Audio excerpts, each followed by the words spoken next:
On the mandate that is on this evangelism seminar, the mandate of every Christian. And when we talk about evangelism, we all know what it is. And thank God for the first lecture, and thank God for what we're expected even to do. And before I continue, I want us to really know who you are. Some of us, we don't know who we are. Before you can be able to show others. You see, where I come from says that if you want to give someone a clothes, you first of all look at the one you've got. Most of us, we need to really understand who we are before we can be able to preach the gospel unto others.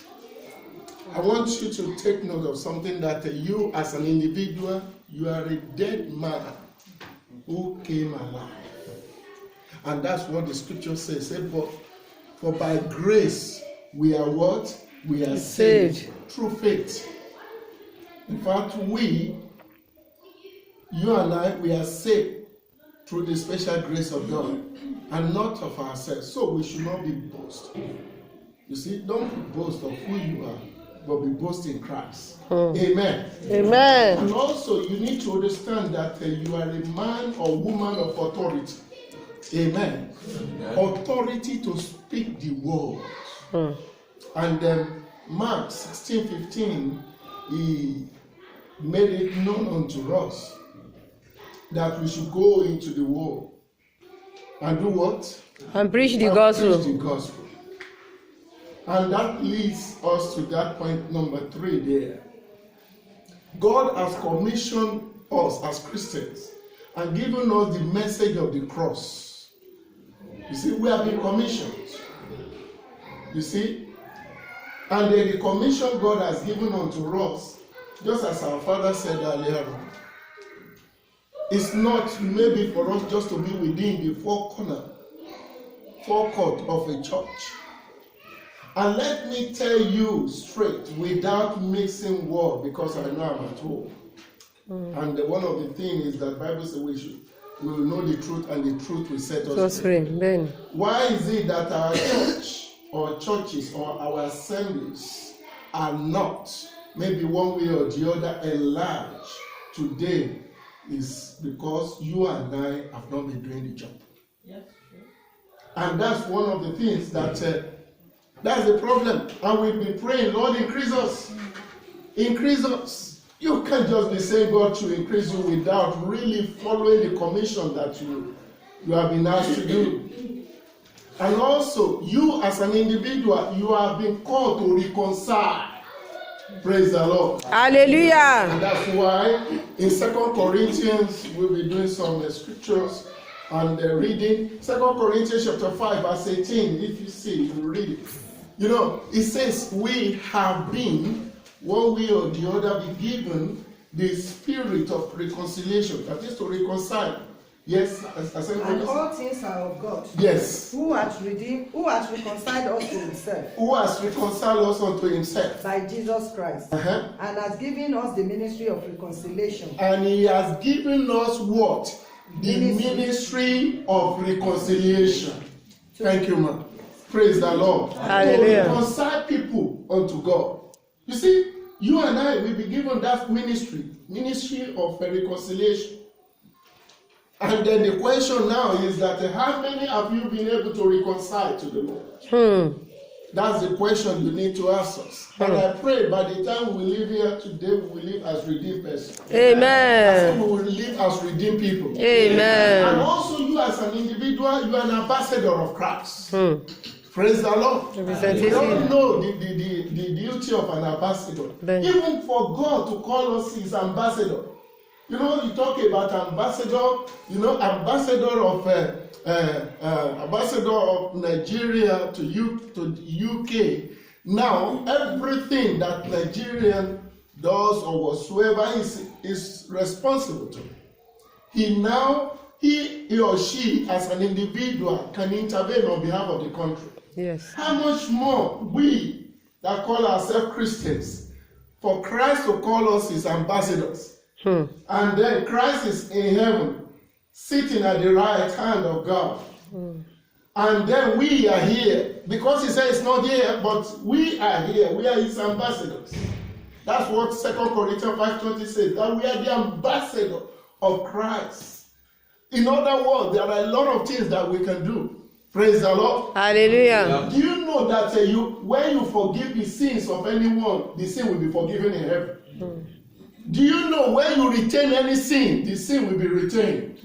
Most of us, we don't know who we are. And that's why we find ourselves living in a cocoon. And when you see a butterfly in a cocoon, will not be able to develop to what? You're still in the imago stage. And then will not be able to develop and then subsequently fly. Many of us, the Lord wants us to fly. Many of us, God wants us to be an eagle. But we still tend to be what? Chicken. Praise God. So having know who you are, or who are you, one of the things you need to understand is that what is the message? What is the message the Lord is asking us? The message of the cross is simple. Praise God. Hallelujah. The message, the only message he gave to us is that all humanity have sinned and fallen short of the glory of God. And God requires sacrifice to pay the price for sin. Jesus now gave his life on the cross so that the price has been what? Has been paid. Amen. Amen. And John 3:16 says, for God so loved the world that he gave his only begotten son. And whoever believes in him should do what? Should not perish, But have everlasting life. Don't you know that we are saved through that special grace of Christ? Bless you. You know, one of the things is that many of us, the message we preach today is message of ourselves. And that's why we cannot see the proclamations of God. We are unable to see the degree or the manifestations of God. Because when you see people one way or the other, as we were just chatting before we calm down, we see that we wanted to get people to know one way or the other, hey, yes, come. Well, yes, you will see this man, and one way or the other, yes, blind sees and everything. We talk about human being, not about Christ. I tell you, something happened about 4 weeks ago. And one of the things is that there is a church in this land. You see, many of them is that it's not only CAC that is ignorant. Some churches are ignorant as well. Praise the Lord. And this particular set of ladies, in fact, because we are told, let me tell you, they're Embassy's church, or what do you call them? Christ Embassy, thank you. And the one thing is that, we don't even know that they've been coming to the hospital. And they go there, and when they went there, they start preaching to people in one way or the other. And then suddenly, there was one particular patient who happened to be one of the directors. She was on admissions, and all of a sudden, and I was recalled, and all of a sudden, the case has escalated. And then I was called and said, then she asked a question, is the chaplain in charge knows that we're here? I said, no. Okay. And since when have you been coming? And she said, and one of the things is that because there is a nurse there who have been aiding and abetting. And it was a serious something, and one way or the other, they've already decided that, okay, we have to investigate, get the police in, because the person she claimed to offer spiritual support to, now tend to suffer from psychological trauma. Because she went there, you will die. If Christ and then there is a man is coming one way or the other, even though you are sick here, this man is coming from Nigeria, is their head, he will heal you, and so on and so forth. Praise God. Hallelujah. Oh, praise the Lord. Hallelujah. Do you know what happened? Is that, and then we all organize, I have to prepare the incident report. And the one thing that I did is that, in fact, I